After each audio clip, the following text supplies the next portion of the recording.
Elle est présente chaque année, mais les téléspectateurs de TF1 ne lassent pas. Il s'agit de la cérémonie Miss France, dont l'édition 2023 est diffusée ce samedi 17 décembre 2022. La soirée, présentée par Jean-Pierre Foucault et Sylvie Tellier, qui vit sa dernière cérémonie, est retransmise en direct de la salle de spectacle de M. A.ch36 située dans la ville de Déol, au nord de Châteauroux, en région Centre-Val de Loire. Les 30 reines de beauté en compétition se battent pour être celle qui, à l'issue de la soirée, succédera à Diane Lair, Miss France 2022. Cette cérémonie est placée sous le signe du 7e art. Le cinéma est en effet à l'honneur dans les 9 tableaux présentés cette année. CIST Titanic, de James Cameron qui a ouvert le bal pour le plus grand bonheur des téléspectateurs. Un tableau qui a émerveillé le public comme le jury, composé de la judokate française médaillée d'or aux Jeux Olympiques Clarisse Agbenienou, du producteur et acteur Dominique Besnéard, du comédien Arnaud Ducret, du chanteur Kenji Girac, de Bérangère Krief ainsi que de Marine L'Orphelin, Miss France 2013, et du président de ce jury Francis Huster. Les shows se sont ensuite enchaînés et l'un des moments les plus attendus est arrivé. Une Miss bafouille. Il est souvent redouté par les candidates en compétition car elles savent qu'il est déterminant. Il s'agit du fameux discours. Chacune des sélectionnées a pris la parole lors de l'annonce du top 15. Et pour l'une d'elles, l'exercice s'est révélé plus difficile que prévu. En effet, Oriane Galvez-Soto, Miss Aquitaine, a perdu ses moyens au moment de prendre la parole face au jury et au public.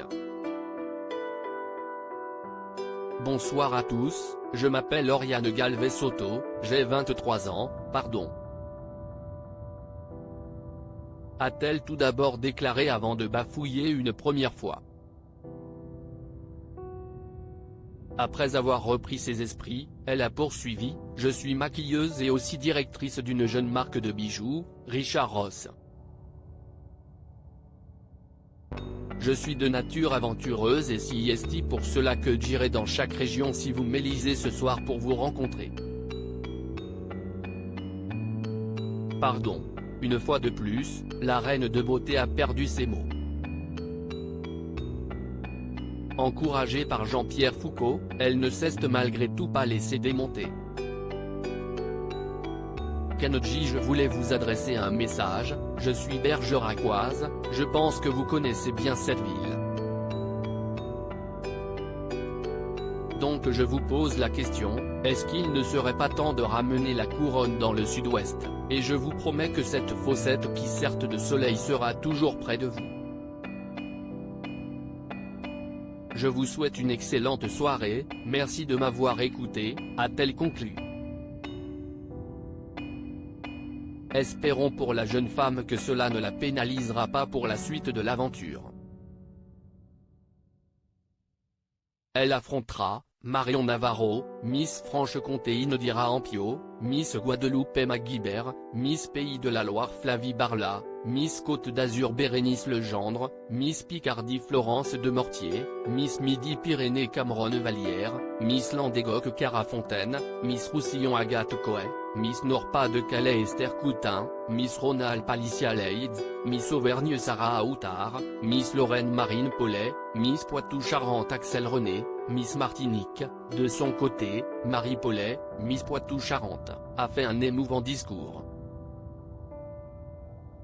La jeune femme a révélé que par le passé, elle a été victime de violences conjugales. Elle a également expliqué qu'avant la cérémonie, elle s'était blessée. Elle s'est en effet fait une entorse avant de venir. Mais comme on dit, show must go on.